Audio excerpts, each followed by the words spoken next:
From the PEP Radio Newsroom, this is the daily news for February 9th, 2026. These are the stories we are covering at this hour. A Russian magazine editor claims his publisher demanded he censor a book that mentions homosexuality in animals because it violates the country's LGBT propaganda law. Victor Kovalin, editor of the scientific journal Batrachospermum, wrote on Telegram that his publisher told him the descriptions of same-sex behavior in a book on animal sexual behavior were against the law because they did not express, quote, disgust or criticism for the acts, end quote.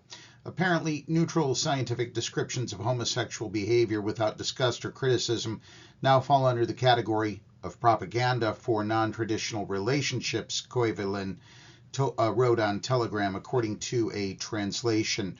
Hermaphrodites also fell victim to censorships.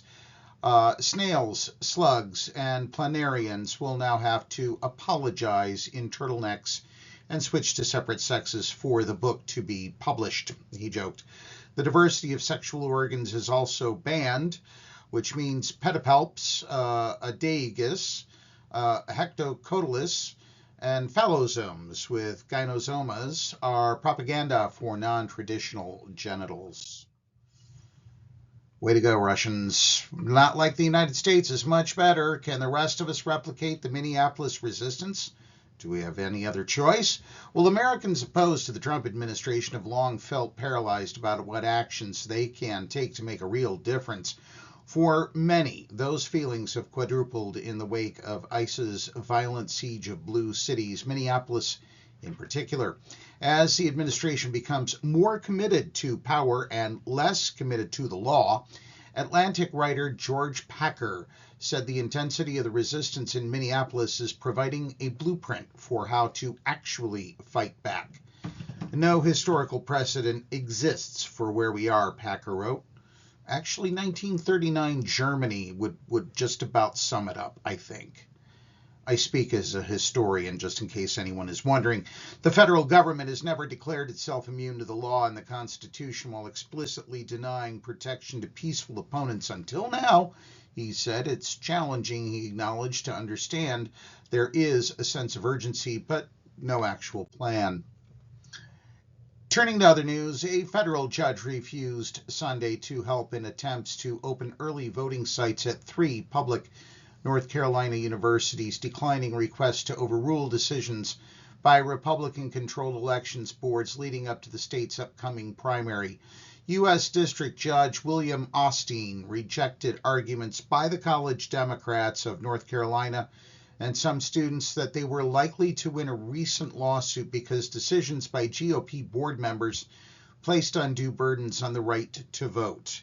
The decision by Osteen, nominated to the bench by President George W. Bush, to deny a preliminary injunction or a temporary restraining order can be appealed. Early in-person voting for the March 3rd primary begins this coming Thursday.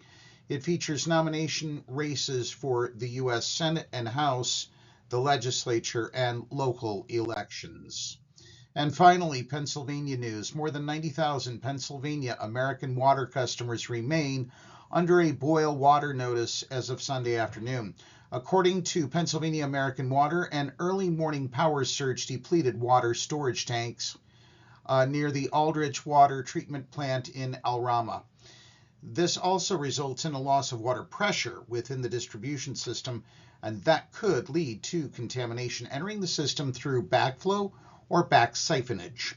A Pennsylvania American Water spokesperson later confirmed to KDKA-TV that the boil advisory was the result of a water main break in El Rama, Washington County on Friday night. The boil water advisory applies to customers in both Allegheny and Washington counties. Pennsylvania American Water said that normal electrical service has been restored, and they are collecting and analyzing water samples for further testing. In an update as of Sunday, Pennsylvania American Water said it had received the first round of water quality test results, and all samples came back negative for bacterial contamination. One additional round of samples must also come back negative before the boil water advisory can be lifted, as required by regulations. That's the news at this hour. If you are watching our news videos on YouTube, please be sure to subscribe to our channel and leave a like for the video. PEP Radio is available on the Live 365 app, the PEP Radio page at paequality.com, Roku, and Alexa. Coming up next, we have the Meadville area weather forecast here on PEP Radio.